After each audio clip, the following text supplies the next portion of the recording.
An alarming new car trend is starting to hit the market where Americans are literally going broke because the overextension, the cost of some of these vehicles, the high interest rates, and a whole plethora of other challenges means that a lot of people are going deep, overhawk, and finding now that their vehicles are worth less than they actually owe on their loan. Negative equity, well, we refer to it as shortfalls. It's when you take your vehicle and you want to trade it in on your next car. Your value received from the dealership is less than what the car owes with the bank. Situation when you're trying to trade a vehicle in, okay? We can trade in any kind of vehicle you want. The newer it is, the more that's owed on it, the little more difficult it can be, because you will have carryover from your new note. Negative equity is a growing trend where people have paid much more for their car than it's worth when they go to trade it in. And according to Edmunds, on Q3 of 2024, the industry average negative equity that people are underwater is about $6,400 and some odd dollars. Would you believe there's even 22% of those actually owe $10,000 more on their vehicles, and even $15,000 is owed by 7.5% of the population. Vehicles are growing in price. If it's not due to inflation, it's due to technology. And even some of these vehicles are so large, the price of these vehicles just continue to climb year over year over year. And people have to find creative ways to pay for these vehicles. Part of the problem with a lot of these vehicles is the sheer price. And it's forcing a lot of people to go into longer debt. Many people are going into a car loan with a 7-year borrowing term. It almost immediately puts them into a negative equity situation. I mean, even a moderate mid-sized pickup truck like this is going up in price every single year. And that's what's forcing people into taking out longer loan terms. I mean, here we have a relatively decent spec in FX4. Beautiful little pickup truck by Ford. This one here clearly is a Lariat. So this one does have some options. You do get leather interior, you get the big screen and the center display, as well as a bit of a sunroof.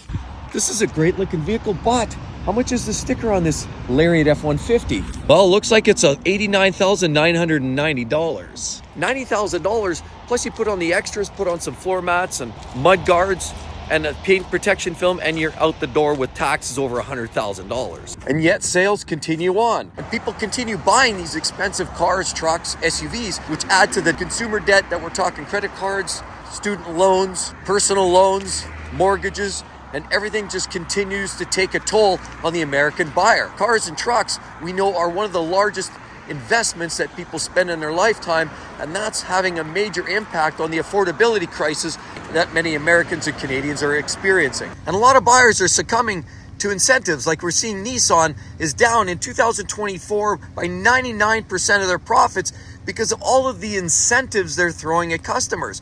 With all of the incentives, doesn't matter whether you're talking about Nissan, Ford, GM, they're all throwing incentives to try to sell their products. And in doing so, they're getting people to buy these vehicles.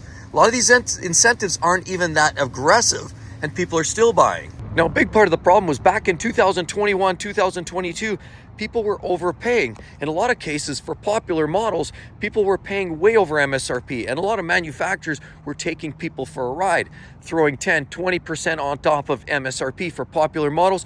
You might actually find up paying $10,000, $20,000 more than that vehicle's actually worth in many cases, and that's on top of already highly MSRP. And very expensive trucks like this were prevalent all over the market. You couldn't find a cheap, low trim level vehicle. Here you have a Ram. This is a Cummins diesel, and it's pretty significantly priced. $124,000 for this. $124,000 for this one-ton diesel pickup truck? It's no wonder people are broke and they're overdrawn and they're spending too much and their vehicles aren't worth as much on the used car market as they were brand new. They were so expensive as a new product. But according to Edmunds, the trend is getting very extremely worrisome. And while we're seeing a sharp increase in 2024 for people that are negative equity on their car loans, the fact remains is even in 2019, 2020, we saw people that were going default. Values of their vehicles were less than they actually owed to the bank. But back in 2018-19, it was more like $2,000, $1,000 over. Not significant amount like it is today. The level and severity that we see today is the absolute alarming part of how deep people are underwater on the loans of their vehicles. Oh no, the car market's on fire right there. As you can see, they're heading off to put out the fire because the car market is burning. But another factor that's hurting a lot of car buyers these days going underwater is the fact that brand new vehicles are highly incentivized now. What that does is give people more motivation to buy that new vehicle. It has better interest rates, highly incentivized, and honestly, you get a new car with 0 miles and less risk. So people are electing to go with the new versions now because they're incentivized, prices are lower, interest rates are great, and now it pushes the value of the used cars down to a point where even on a trade-in, and trade-in values are hurt because of the incentivized brand new vehicles. When people would rather buy something new, the used ones are simply worth less. People are looking at trading their used vehicle in. Maybe it's 2 or 3 years old, they bought it at the peak in 2022.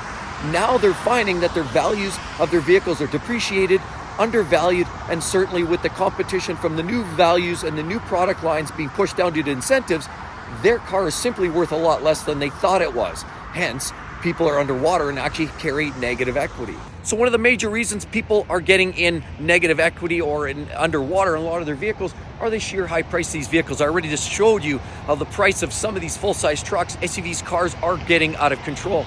So what's happening is people are taking out longer car loans, 7 years, 84 months. That is a big mistake, especially when you have minimal down. So what people are getting into is putting a small dollar amount in, getting in an 84-month loan term, and then having immediately going underwater. Unless you keep that vehicle for a long duration at that point, that's the surefire way to get underwater and negative equity built into your new vehicle. For example, here's a Ram Rehab, brand new 2025. As we can see, it's a great looking truck. But how much is this vehicle going for? Well, clearly we have ourselves a 1500 Bighorn Sport Crew 4x4, and it's going for a whopping $72,455. So while it's not as much as some of those other ones, by the time you're out the door, you're still $80,000. Realistically, if you can't afford to pay this off in 4 or 5 years, you probably should think about something maybe used or more reliable. So I'm going to share a list, some of those vehicles that you can get into on my other car channel at the end. I'll link it in Exotic Car Play Place, that maybe you should consider keeping a car longer, and that generally means a more reliable car. So I'll share a video about reliability, some of the most reliable vehicles available, and I'm also going to get into some of the vehicles that don't depreciate, because that's the other factor. What you want to get into if you have to buy a new vehicle is a vehicle that generally doesn't see the depreciation levels that some of these others do. You get in a lot of the domestic products, you're going to take a big hit. If you get in some of the Toyota products, you might hold a better retention value. So I'm going to also share a video on Exotic Car Play Place of some of the least depreciating vehicles and some of the most reliable vehicles available to you today. So some great ways to combat going underwater on your car loan is basically keep the car a lot longer, at least 8 to 10 years, and then you're going to be outside of the window.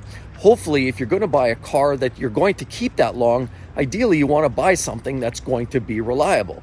So obviously, something that's going to hold up over the years with minimal costs of maintenance and servicing is a key reason why you want to get into something like that. As well, put more money down on your down payment. If you're taking out a loan, definitely the more money you put down, the smaller it shrinks your monthly payments. You don't want to run out to 84 months. That's going to destroy you. And instead, if you're buying a car, if you need to buy a new car, make sure you're buying a car that carries a strong residual on value, that it doesn't depreciate into oblivion. You definitely don't want a vehicle that's going to waste all your money, and that if you have to get out of it anytime soon, within 3 to 5 years, that the value will still be in line with what the market will offer you for it. Vehicles that are popular, known for reliability.